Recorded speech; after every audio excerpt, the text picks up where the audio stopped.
it's really important as a founder, we share our vision with our team so they know where we're all moving together, right? So, if I invite you on a trip and I expect you to navigate, but I don't give you a map, you're not going to know where we're going.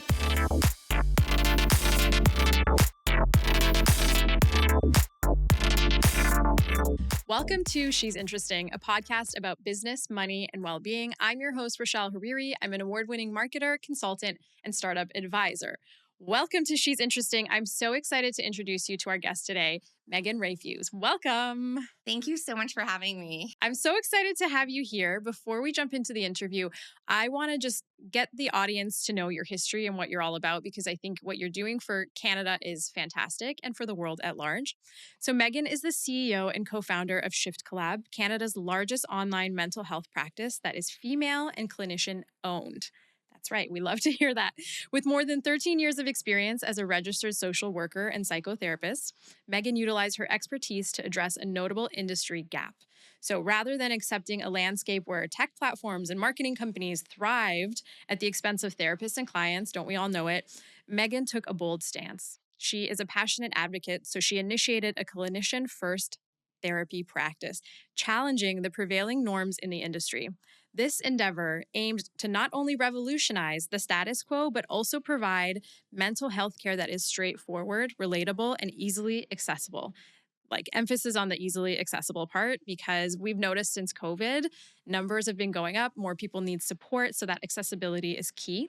She has since bootstrapped. So bootstrapped, that means she has gotten no external funding from anyone, and she holds ownership in the wellness space, which she created Shift Collab, a go-to resource for counseling, custom therapy matching, and mental health care needs. I'm not done, guys. Hold on. You are amazing. Thank you so much for being here. Cue the imposter syndrome. Thank you for sharing my journey. I mean, honestly, it's always really cool to get to speak to women who elevate other women and get to learn from other female founders who are doing incredible things. And thank you so much for having me. It's always so great to spend time with women who make it their mission to elevate other women, be honest about the realities of what it means to start and scale a company, as well as to really focus on the real story. Let's just get straight into here. So you started Shift Collab about 7 years ago, if I'm not mistaken. You first started on your own and you had support from your partner at the time, who's now your husband. And Megan, when this episode airs, we'll have 2 children. She's pregnant right now. Yes. Let's talk about the motivation to start. Why did you start Shift Collab? Shift Collab was really born out of the idea that quality, accessible, and keyword relatable mental health just wasn't available across the market or for me when I needed it. So when I was 16 years old, my mom died of cancer. I lived in a really small town. I tended to kind of give myself this narrative that I was the girl whose mom died. And, people would stop talking about their moms around me. And I started to feel like, oh, it's my job to make people feel comfortable. And so I'm not going to talk about my mom. They're not going to talk about my mom. And we are just going to all hide our grief. And at that time, what I really needed was someone who could just sit with me and be like, grieving is hard. Grieving shapes who we are. It impacts, how we're feeling, how we're doing, the decisions we make day to day. And I just could never find, mind you, I was 16, but I don't think there was an option for somebody to come into my life, whether a therapist or a doctor or a counselor. Support you in that way. And support me in that way. It always felt very clinical, very blank slate, white coat, that therapy used to be known for. And I really needed somebody who just got it. And so I spent my, young adult life really chasing this idea of, well, if only I could move into a different space, if only I move away, if only I find a new friend group, if only I have this everything new career. External, right? Yes. Yeah. Everything external. If this, then that, then I will finally feel good again. Then I will be able to manage my grief. Then I will be able to, meet the goals that I want to meet and not feel like a hot mess, which is kind of how I felt in university, if I'm being honest. Most of us, for sure. Right. Yeah. I was constantly seeking this idea of, who am I and how do I not define myself by a life event that happened to me? And so was it at that stage when you decided this is what you were going to study in university? That's what catapulted you down this path? I've always been interested in people. Like, I've always been the friend that like wants to hear about people's journey. I always want to like learn more about what makes people tick and how they're doing. I would read these books in high school. My friends would be like, "What are you reading?" And it would be like someone's life biography about how they got to where they were going. And now as a founder, I actually have lots of jokes with my dad because when the time came for me to make the leap from full-time job to starting a company, he was the first one to be like, "Don't cut the golden handcuffs." I get you are a social worker, you want to become a therapist, work in private practice, but you're working for the government, you have benefits and a pension. Don't cut the golden handcuffs. And Yeah. I said to him, I said, but you and mom sent me to leadership and entrepreneur camp as They a did? child. Yes. Yes. And so I'm like, I'm not sure why this is such a surprise then that, your daughter who has always been driven, always been independent, had undiagnosed ADHD as a child, why she then would want to go on to do her own thing and make her own mark in the world. And so that's what shaped my journey is really being a teenager and losing your mom to cancer can really shape your narrative. And I didn't want anyone else to struggle in finding the right care for them while also, just trying to get through their everyday. So that's how Shift Collab was born. I thought, you know what? All of the therapists I'm seeing in the market are, 25 years into their career. There was messaging from, our professional regulatory bodies that was like, you shouldn't start a private practice till you've worked in community or hospital for, most of your career. And I thought, fair, I get it if we're thinking from like an experience skill set perspective. However, doesn't that create a gap in the market of younger, relatable therapists who want to see the industry change? And that was the spot that I found. And I said, you know what? I'll take a risk. I'm entrepreneurial and I have ADHD, so I love risk. And that's what helped me to really start Shift Collab. So in the early days of Shift Collab, when you were doing, so just for the audience to know, you were working full time when you started to take clients on the side. So at one point, I believe you were working like 12-hour days and trying to manage it all until you decided to go full time. What was the catalyst or what was that aha moment where you thought, I need to put all my eggs in this basket and we are going to do this business and there's no turning back? Or maybe you didn't think that way and I'm just putting words in your mouth. But, I love to share that part of the journey because that's the scariest part. When you're leaving something that you have, like you said, those golden handcuffs and it's your full time, you're going to get your pension, life is good, you work for the government, and now you're risking it all. So what happened that made you decide you're going to go all in? Honestly, I had a really great mentor. So at the start of my career, I met a therapist in private practice. He would support me in talking about private practice, learning how to build a private practice, learning skill sets that I would need. And he really helped me to really conceptualize what would work look like if I was to do this. The reality was I was in my 20s, just finished my master's, had student loans, felt really overwhelmed with, what would that leap look like? And I see so many women, especially struggling with how, like, I love what I'm doing in my side hustle. My full-time job is just to fuel the side hustle. Mhm. How do I make the leap? And honestly, for me, there was a catalyst moment. I was working my full-time job. I was leaving a client's house. I used to do home visits with seniors. I was leaving a client's house at the end of the day. I got rear-ended really badly at a stop sign, and I ended up with a catastrophic concussion. And so I was off work for 9 months. I was really struggling. I could barely function. I had migraines every day. And in those 9 months, I really started to think about, what do I value? What drives me? I couldn't watch TV. I couldn't listen to podcasts. I couldn't, be on my phone. I had a lot of time to think. And I said, we only get one life. If this is it for me, how do I want to make my impact on the world? Beautiful. So, benefits of golden handcuffs, to be fair, is I had long-term disability. Yeah, you So got those 9 months. yeah, those 9 months, like I did have some financial security, but honestly, I had the concussion. 9 months passed and I was about to leave my full-time job. And my boyfriend, who I'd been living with, he and I broke up. So here I was, 30, newly single, sleeping on my brother's couch for 3 weeks, post concussion, still trying to recover.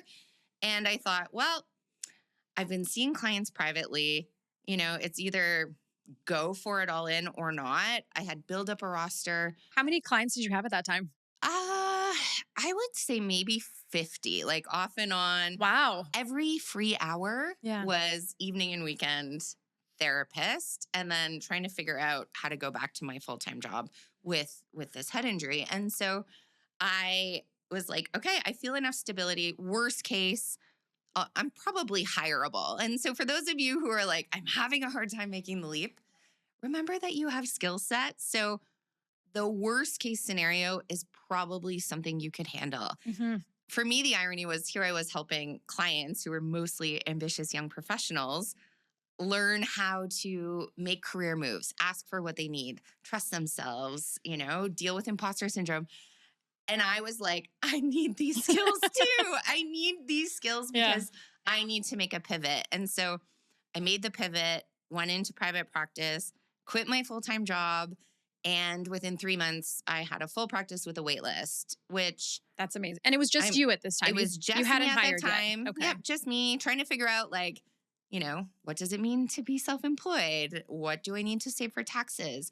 3 months later, an opportunity came up to renovate and rent an office space in the same building.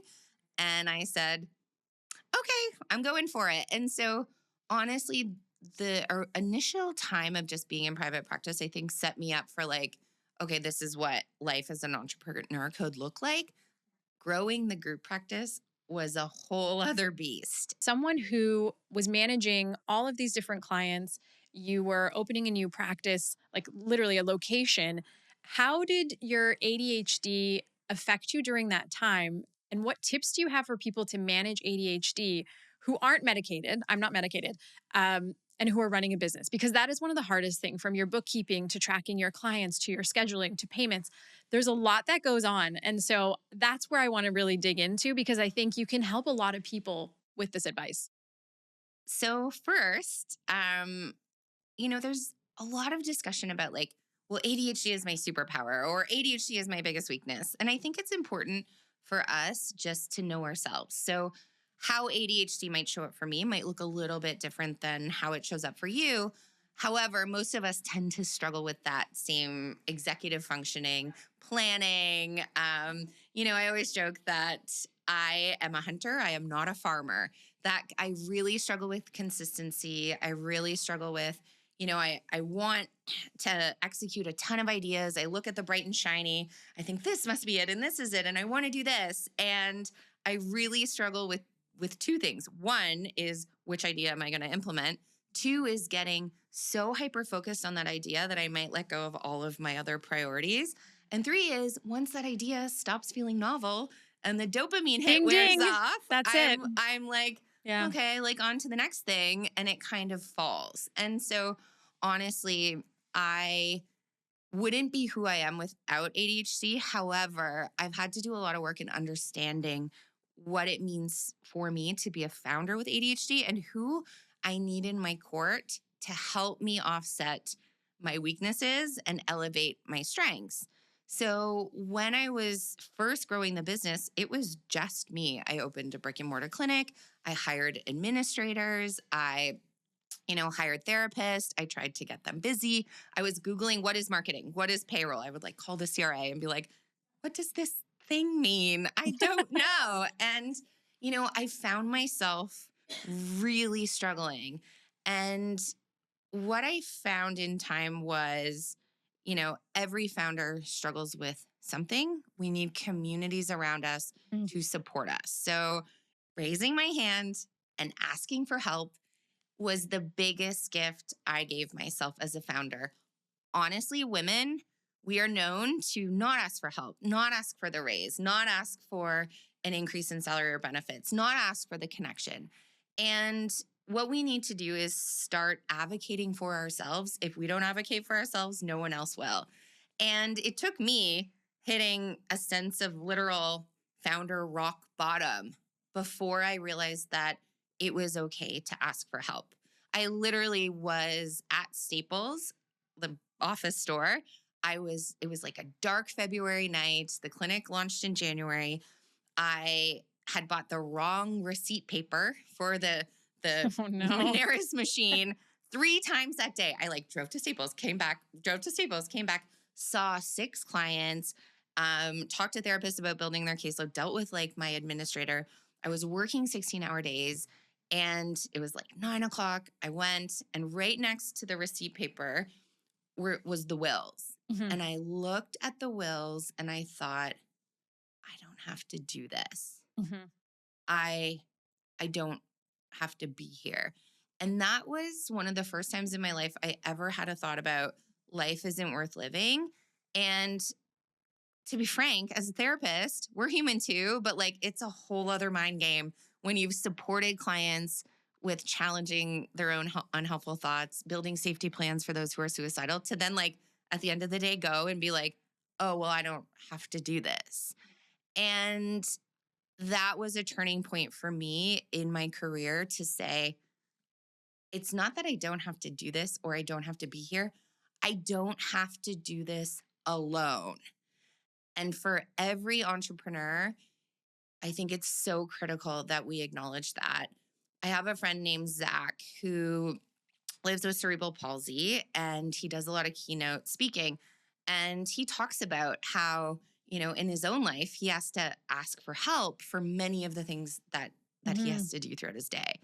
And in one of his keynotes, which he admits, this line was written by his female co-founder.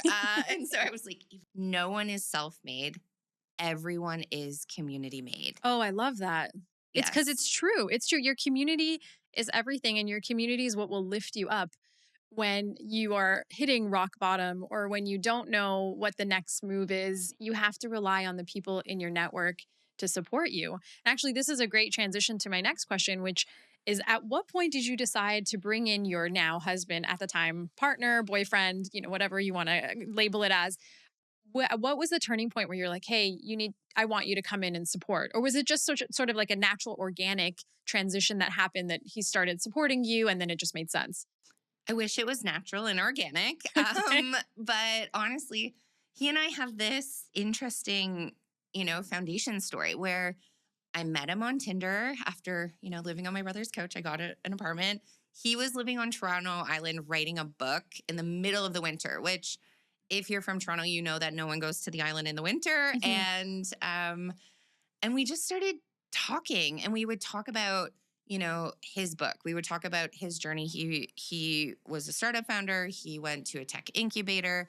He had a viral internet story that really impacted his life. And we would just start talking. So we started dating. He came to my quit my full-time job party and then he ghosted me. No. And I was so mad. I was like, that guy's such a jerk. We had all these plans. We really connected even in that month we were together. And so for the next 3 months, I was like, screw that guy. I was running Shift Focusing on on my own. yourself. Yeah. Yeah, executing, like renovating the clinic, getting it moving. And then 3 months later, one of us reached out to the other and said, you know how we talked about doing a podcast about feeling like we're faking it, like imposter syndrome? We're like, we should still do that. Like, even if we don't really like each other right now, we had this good idea and I think people need to hear it. And so our foundation was built on like building a season of a podcast together. He was running a speaking agency for mental health speakers. I was running a therapy clinic. Oh, that's And perfect. There's so much synergy there between what yes, the two of you are interested in to begin with. yeah, How do you, when you're working with your partner, because I'm sure there's people listening right now, they may be working with their partner, how do you determine, how to stay in in your lane? How do you determine that this is going to be my area that I work on versus this is yours, so that you don't have a lot of like collision and disagreement between the two? Because that's natural to happen with any co-founder, but it's almost it goes a level deeper when it's your partner that you're intimately connected to. I'm over here like nodding my head. Like, You're like, we've done all of that. the real work is knowing what your zone of genius is, knowing where you bring brilliance to the business, and being very clear on where your co-founder brings that as well. We don't need clones of each other. We both have strengths that can elevate, and we both have weaknesses that we can support or hire out for. So for us, we did a lot of work around what is your lane, what is my lane, and how do we ensure that we're not constantly in a power struggle, which can happen with co-founders. When it happens, when your co-founder is your partner, you also take that home, Yeah. and it impacts It's your hard to day-to-day detach. life. Yeah. There's this idea that like everyone always asks me, well, do you talk about business over dinner? Do you talk And about business? I'm and curious. I say, I think work-life balance is a myth. There's this idea that the scale has to be balanced. It's really integration. It's thinking through what needs to be supported and when. Where does my time need to go? And how do I manage my own capacity? And sometimes that means over dinner, we're like, hey, did you do this? Hey, the CRA called. Did you call them back? Yeah, if it's something urgent like that, I feel like it's really difficult to have this clear line of no, we don't talk about things. Even my husband and I, we're not in the same field of work by any means. He's in strategic sourcing and I'm a founder. And we still, over dinner, we will talk about things, we will strategize, we will support each other. And you just need that listening ear. So I think also the more holistically you can live your life where things flow and you don't feel like you're living this dichotomous lifestyle where you're one person during the day and one person at night, you're happier that way because there's more of that equilibrium and you're not like, well, I'm like the business Rashel during the day and at nighttime I'm just like sloppy and sitting on the couch, right? It's like, no, I'm the same person throughout the day and my partner is also going through things as well and we're going to talk about it. And then after we're done talking about it for 5 minutes, we're going to hang out and do something else. Mm-hmm. Yeah. And, in my work with clients, I've worked with hundreds of clients as a therapist. Now I call myself therapist turned CEO because as founders know, you can't do all of the jobs at the same time. Do you still take And on clients? I don't take on clients right now. Okay. I miss it and I get that fill through mentorship. So I volunteer as a mentor. I, spend time supporting our therapy team. I coach our staff team, but I do miss like using that therapist brain. But that being said, getting that experience and working with clients over a decade, I've seen people, especially women, try to say, well, I show up at work in this way. And in my personal life, then I'm just me. And we talk a lot about, well, there's that work-life integration. How do we integrate? For me, it was, I feel like my personal life is in shambles because I have ADHD, but I have to learn how to cope and manage it so tightly at work. So I went to therapy. I built some strategies to deal with my ADHD, lots of trial and error. And one of the therapy strategies that really helped my husband and I in how we lead together, parent together, and just have a marriage is I often will say, are you looking for feedback from your wife? Yes. From your CEO? Or are you just wanting to vent? You just need me to listen. And that little simple trick is what has really helped us because when you play multiple roles, as we all do, sometimes I want his opinion. Mm-hmm. And other times I just want to vent about something. Yeah. And I don't want you to help me. Yeah. I don't want your help. I just need you to validate or listen. Yeah. And you were my husband in this moment. And so, in our work life, we play such different roles that we actually have to work hard to spend more time together as CEO and COO. He's moving from Chief Growth Officer to COO. And we have to spend more time together. We're like, right, we still need to ensure our company has a strong vision. We operate on an EOS model. How do we ensure we get enough time together? And honestly, he is the easiest to bail on in a meeting. And so we both are like, oh, well, instead of having this meeting, do you want to just like do the IKEA hack we're working on?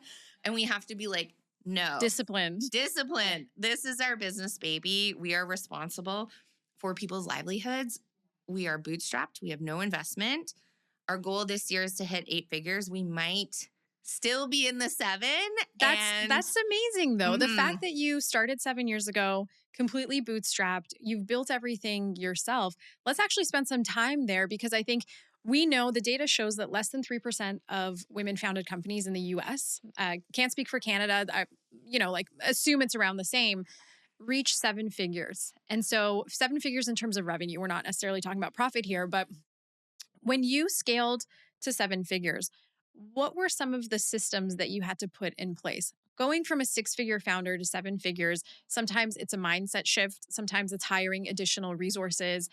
There's a lot of different things that happen, and this is where this is like the area of fascination for me, because even I understand getting to six figures, not a problem. The leap from six to seven and scaling, that's where we often get lost. So what did you do for yourself to say, I'm going to hire these three resources, or we're going to do X marketing to get to seven figures? So, one, I would say know what you value. So, a seven figure number usually won't be your driver. It's something that you value will help you to get there. So, I value impact. I want to make an impact in people's lives. I knew that I was trading time for money as a clinician. In order to have the impact I wanted, I had to scale that. I had to have other people trading time for money along with myself. I had to build out other programs that didn't equal trading time for money. And to do that, I had to have a team of people who had skills that I don't have, that my co founder doesn't have. And admittedly, it's a big learning curve. So, what made me a therapist isn't necessarily the same skill set that makes me a CEO. I had to ask for help. I still ask for help. I have conversations with people about, hey, I see you have this role in your company. What exactly do they do? What does that look like? I implemented EOS, which is the Entrepreneur Operating System, into our company because I recognized that we needed systems, we needed process, we needed clear org charts and responsibility. And oftentimes, as founders, that's like the boring, Yeah. That's unsexy like the work. HR stuff that you want to pass Yes. on. Yeah. It's like Yeah. boring and unsexy to be like, I'm going to spend my day writing a policy and make sure all of our processes are documented. I'm going to make sure that when I hire a team member, they are clear on how we operate, what our company values are, where we're going. It's really important as a founder, we share our vision with our team so they know where we're all moving together, right? So, if I invite you on a trip and I expect you to navigate, but I don't give you a map, you're not going to know where we're going. We're going to be like, well, I thought we were going here. And you're like, well, I thought we were taking the bus. I'm like, no, we were taking the train. And so everyone on the team has to know the direction. When I started to figure out where are the gaps in the company and what do we need to fill, that's when I was like, okay, we need to scale. As a bootstrap business, that means where do we find the money to hire the people? And for many bootstrap businesses, it means you tend to have to be really conservative. So in your hiring, it could be, are we hiring a junior person? And investing in them to help them build the skills because we can't afford someone senior right now. You have to be a little scrappy and creative. I'm from Cape Breton. I think grit is in my blood. For and sure. I will always get my hands dirty, show up and do the work because I know that one, I'm modeling for the team. Two, obviously I delegate. That's important too as leader. But three, I end up having a better culture in our company. So if you're starting to think about like, how do I scale? A few things. One, scaling and growth are not the same thing. I did not know that. For most of my career, I thought everyone is scaling. I need to scale too. What I realized is what I was doing for many cycles over the last few years was I was investing in growth. So growth is where you spend more money and you're building resourcing, you're building capacity, you're building skills on your team. Scaling is we have the same infrastructure, we're not spending money, but we're making more money based on efficiencies and not having to resource as much. I didn't know that. I think I learned that last year. I love that you broke that down, because it's kind of like in the tech space, and you're partially in the tech space with the technology that you have for your business, but we hear so much about like scale at all costs and growth and like growth hacking and all these crazy terms, which at the end of the day, you've simplified it in such a nice way, which is one of them is growing through spending more money, which obviously like you hope that it comes back to the business. That's the Yes. goal. And then scaling is like setting you up for continuing to develop the business. And the two can happen at the same time, but the way that you approach them can be very different. And so as you're as you're going through this process of scaling, at what point do you stop and say, do we need to pull back? Do we need, especially being bootstrapped, right? Like, do you have regular check-ins? Is it like a quarterly thing where you're reviewing the goals with the team? How, like, tactically do you manage that as a CEO? We have clear scorecards. We set annual goals and a vision. We have quarterly rocks, which ensures that we all know, every person in the company knows what they're working on for the quarter. Beautiful. Yeah, love And that. what we do is we tie measures to that. And admittedly, like tomorrow, I'm spending half the day being like, are our rocks right this quarter? Like, we didn't hit our targets last quarter. We know the market is changing, especially in the mental health space. Suddenly, we're competing with major insurance giants, and we just don't have the same budget to put behind digital ads. So we get creative. We have to think through, what is it that makes our company different? And then how do our rocks allow us to get to where we want to be? One of the things I'd suggest is, if you find finance isn't your skill set, outsource a fractional CFO early. That is an area that I would get really overwhelmed with. I would kind of like be like, yeah, we have revenue, we have some profit, I don't really know. We hired a fractional CFO, and it's taken so much pressure off me. It's allowed me to understand, here are our projections and here's what we need, and really take the finance anxiety away. So for those who are thinking of, I'm bootstrapped, I want to scale, but I'm in growth phase, normalize the growth phase. Normalize also that all of those videos we see online, which I kind of got stuck in compare and despair. Yeah. I'd be like, they're making 8 figures revenue. What they don't tell you is they have no profit. They have a lot of debt. That's right. They're blowing their budgets on digital marketing. And They're not so, building for the long term. A lot of these no. companies too, if you notice over the last couple of years, have gone belly up because they weren't focused on profits. They were Yes. focused at growth at all costs. And essentially what that happens is your business shuts down when you grow at all costs. So I love that you mentioned that, because it's a reminder for anybody that what you're seeing online is not actually a representation of what's happening behind closed doors in a lot of these businesses. Many founders right now are in panic mode because you're bootstrapped, which is great, but a lot of these folks have raised money, and now their burn rate, which means how much money they're spending each month, is quite high. And so when they go back to investors, they're like, well, your value is not what it was 2 years ago when we gave you money. We don't know if we're going to give you that same level of investment. And now you've kind of shot yourself in the foot. I just did an episode a couple of months ago, and it was focused on the 4 key traits of successful founders who've reached 7 figures and above. And essentially what you've said is very similar to the notes that I've taken from all of my interviews with 7-figure founders, people in my network, and then also from my consulting clients, which is, being decisive is one of the top characteristic traits. If you're not decisive, you are going to be spinning out of control and you lose money, because time is money. So you need to be decisive. And the other piece was where you were talking about the decision making and the being a pragmatic thinker. So not being someone who's focused on, on a whim, what should we be doing? Or, my spidey senses are telling me this is the right, or my intuition. It's very much pragmatically looking at the facts in front of you and then making a specific decision that we're going to go in this direction because the facts are stacked up against this. And so what I'm curious about, we're talking so much about entrepreneurship and being the CEO and transitioning from being the psychotherapist that works directly with clients to leading an organization. There's a lot of emotional burden on founders and CEOs. And there's a lot of women out there who are doing this by themselves. They don't have a co-founder. We know that the depression rates and anxiety rates among founders is higher than any other industry and field. So what advice do you have for women that are currently struggling in this area? And how can Shift Collab support these people? So the first thing we can do is recognize, when am I comparing and despairing? When am I able to sit down and say, you know what, I'm watching this founder journey on Instagram. That is their highlight reel.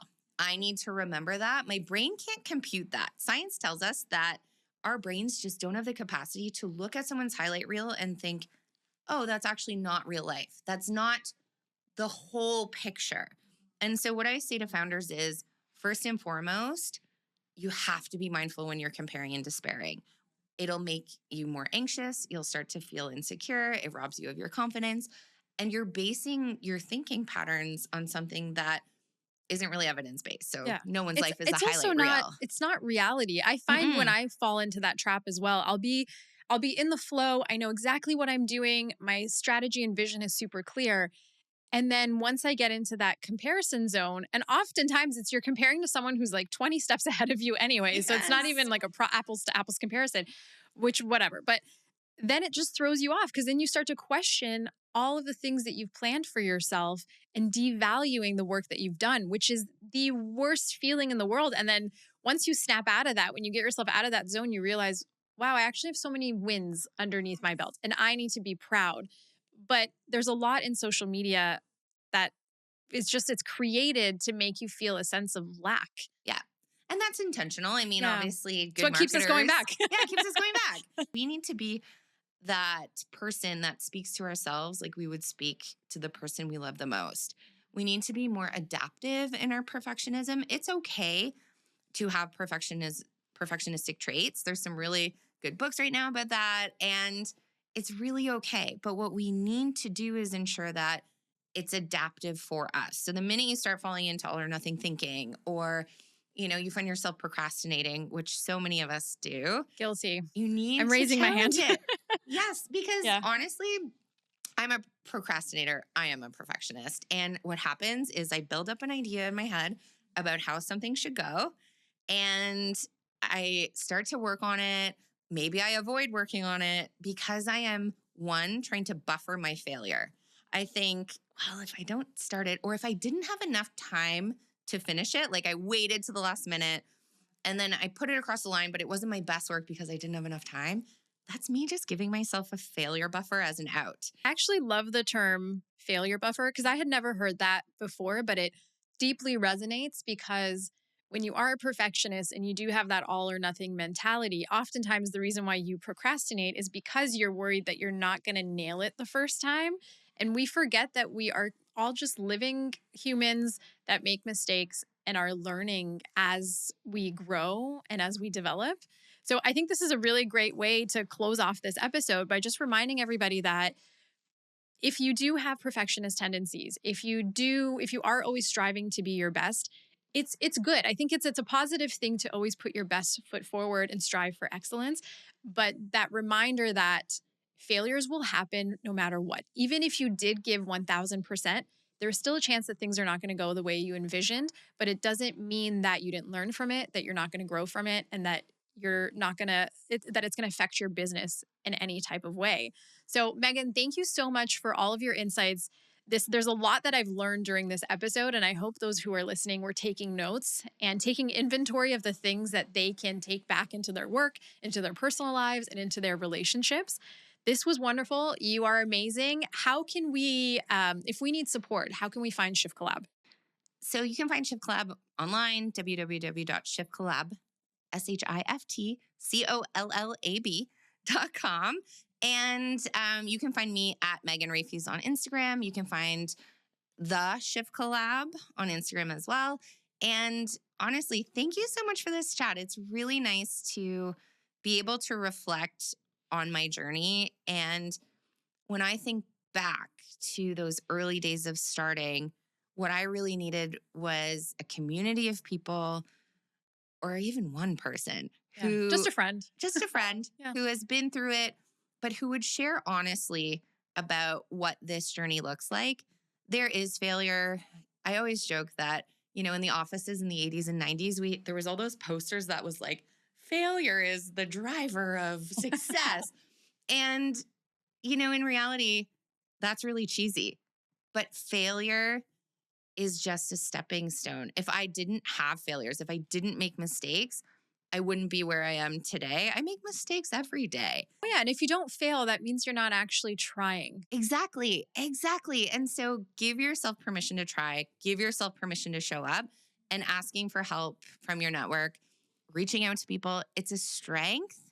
And as women, we need to do more of it. And the way that we do it is model it for our next generation. And so Beautiful. thank you for modeling what it means to open up as women, for creating this space, and for Thank you. having me here today to talk about it. I'm so glad that you were here to join us. Thank you so much. As always, to our listeners, thanks for supporting She's Interesting. Make sure to sign up for our newsletter, which is launching and releases once a month. So we're not going to clog up your inbox unless you want us to. Let me know. Make sure to follow us on Instagram and TikTok at She's Interesting Podcast. And as always, don't forget to rate, review, and subscribe to She's Interesting on all streaming platforms. Thank you so much.